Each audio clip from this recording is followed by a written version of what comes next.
For 2 years, maid Isabela cleaned the same isolated mansion every day. She felt strangely familiar with every room, every corner, every shadow.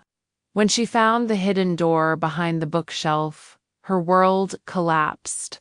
The person chained in the secret room had her face, her voice, her memories, and claimed to be the real Isabela. Isabela Torres worked as a live-in maid for Mr. Harrison's mansion outside Portland. She was 24 years old and had been working there for exactly 2 years. The house was enormous with 12 rooms, but Mr. Harrison only allowed her to clean 8 of them. "The other rooms are private," he always said nervously. "You must never go there." Every morning, Isabela cleaned the same areas in the same order: kitchen, dining room, living room, 3 bedrooms, 2 bathrooms, and the main hallway. Mr. Harrison watched her work through security cameras in every room.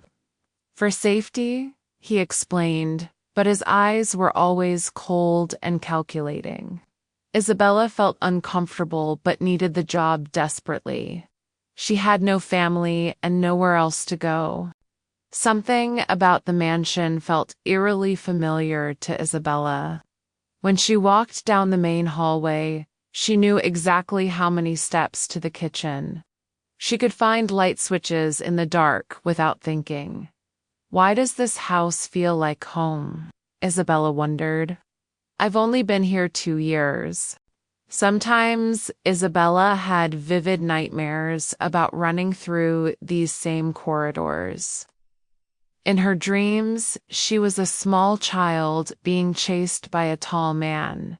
She would wake up sweating and confused. "They're just dreams," Isabela told herself. But deep inside, her body remembered something her mind couldn't access. The house held secrets that made her soul feel restless. Sometimes Isabela had vivid nightmares about running through these same corridors. In her dreams, she was a small child being chased by a tall man. She would wake up sweating and confused. "They're just dreams," Isabela told herself. But deep inside, her body remembered something her mind couldn't access. The house held secrets that made her soul feel restless. Mr. Harrison was 55 years old and lived alone in the massive house. He was tall, thin, and always wore dark clothing. His behavior around Isabela was strange and controlling. He watched her constantly but never spoke unless necessary. "Clean, faster," he would say. "Be quieter. Don't ask questions." Isabela noticed that Mr. Harrison became nervous when she looked at family photos. There were pictures of a little girl throughout the house. The child had dark hair and bright eyes, but her face was scratched out in every photo. "Who is the little girl?" Isabela asked once. Mr. Harrison's face turned white. "Mind your own business," he snapped angrily. The mansion had 4 rooms that Isabela was strictly forbidden to enter. They were always locked, and Mr. Harrison carried the keys with him. Sometimes Isabela heard strange sounds coming from behind those doors. Footsteps, muffled voices, and what sounded like someone crying. "What's in those rooms?" Isabela wondered fearfully. One day, Isabela found children's toys hidden in a closet. There were dolls, coloring books, and a small pink bicycle. The toys looked old but well preserved, as if someone had saved them carefully. Strangest of all, Isabela felt drawn to these items. She picked up a small teddy bear and immediately felt emotional. "Why do I want to cry when I hold this?" she thought. While cleaning Mr. Harrison's bathroom, Isabela found several medicine bottles. The prescription labels had been partially torn off. but she could see part of a name. It looked like SOF ... but the rest was missing. Sophia, Isabela whispered to herself. Why does that name sound so familiar? While cleaning Mr. Harrison's bathroom, Isabela found several medicine bottles. The prescription labels had been partially torn off, but she could see part of a name. It looked like SOF ... but the rest was missing. Sophia, Isabela whispered to herself. Why does that name sound so familiar? Isabela also noticed that some of her clothes fit perfectly, even though she couldn't remember buying them. There were dresses in her closet that seemed too expensive for her salary. When she asked Mr. Harrison about them, he said he had inherited them. From whom? Isabela asked. From someone who doesn't need them anymore, he replied coldly. The answer made Isabela's skin crawl with fear. As weeks passed, Isabela became more suspicious of Mr. Harrison.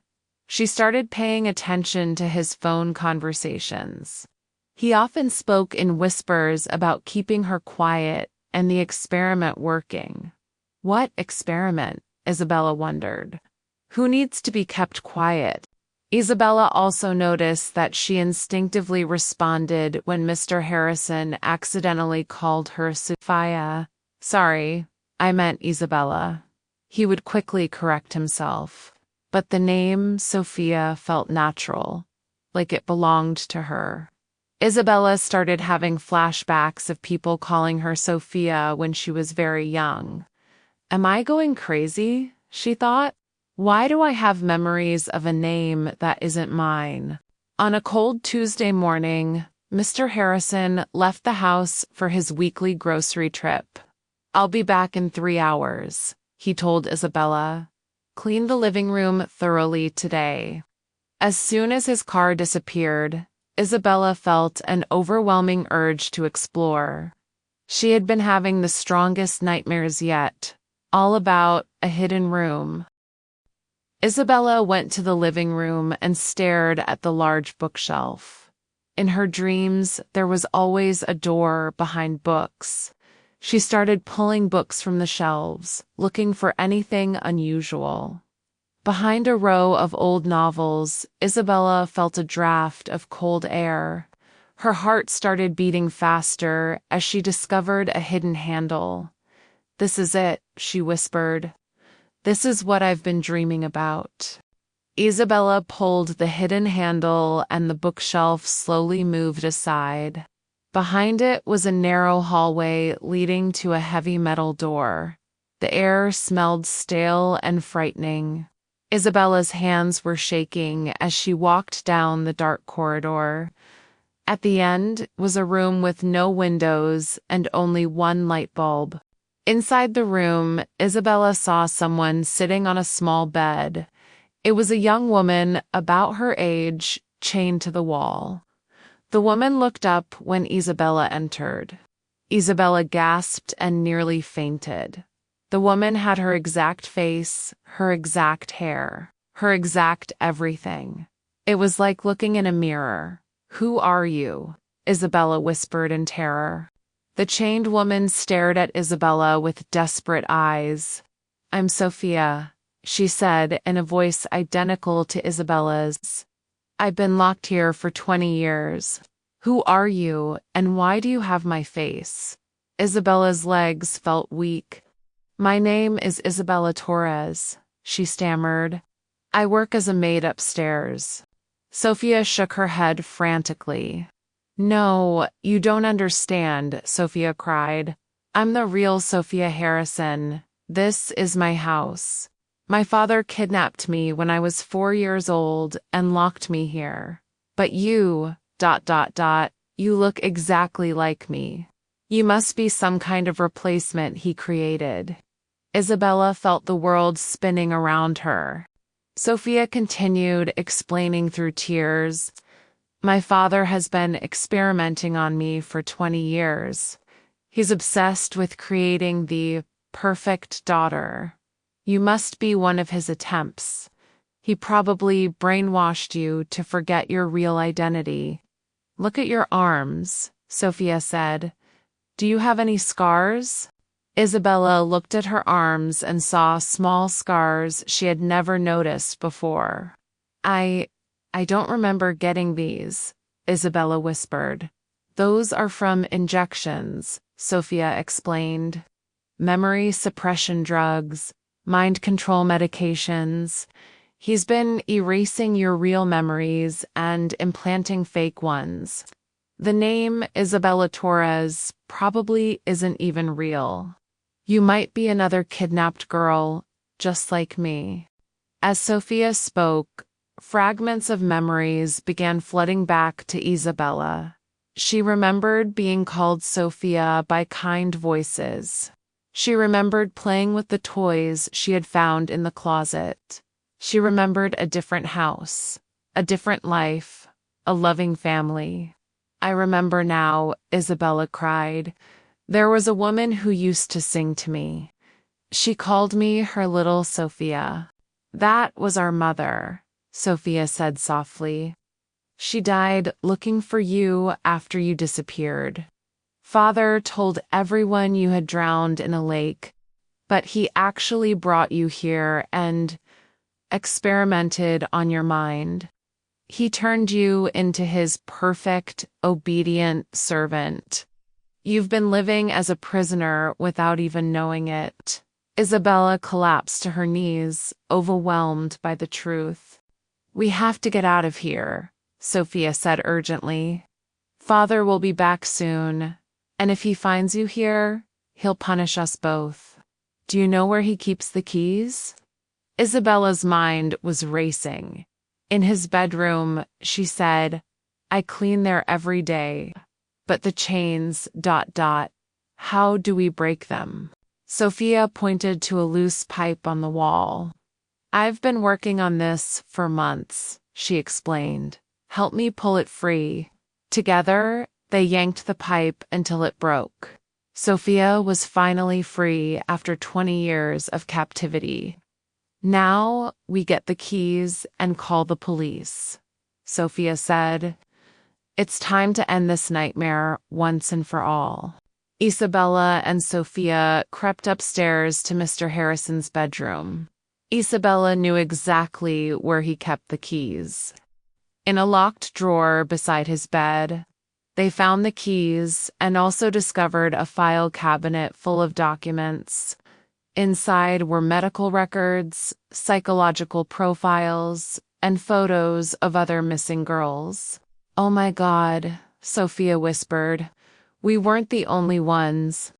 Suddenly, they heard a car pulling into the driveway. He's back early, Isabela panicked. Hide, Sophia commanded. Mr. Harrison entered the house calling, Isabela, where are you? When he discovered the open bookshelf, his face turned dark with rage. He ran downstairs to the hidden room and found it empty. Sophia, he screamed. You can't escape from me.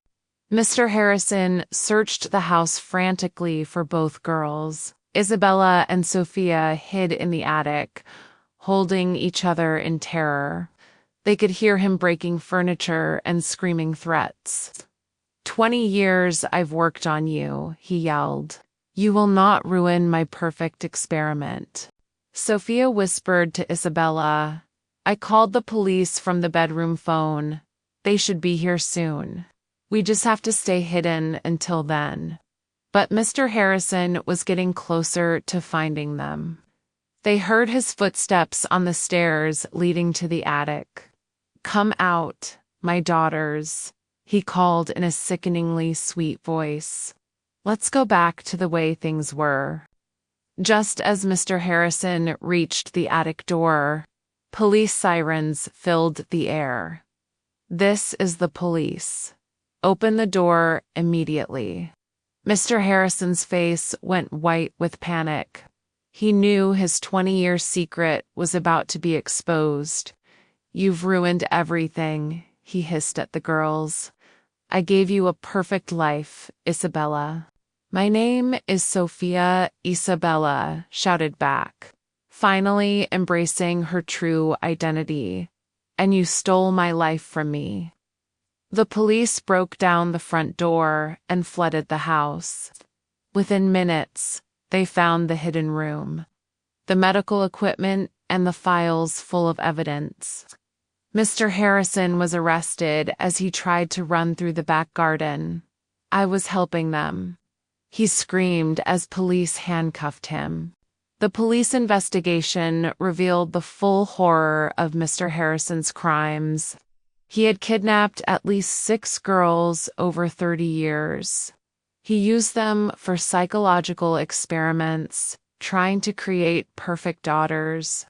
Some girls had died from the medical procedures. Others had been sold to other criminals when the experiments failed. Sophia was the longest surviving victim. Isabela learned that her real name was actually Alina Ruiz. She had been kidnapped from a park when she was 5 years old. Her family had searched for her for 19 years, never giving up hope. Mr. Harrison had used drugs and hypnosis to erase her memories completely. He had trained her to be the obedient servant he always wanted. The brainwashing had been so complete that Alina had then lived as Isabela without questioning her false identity. 6 months later, Sophia and Alina were both free and healing.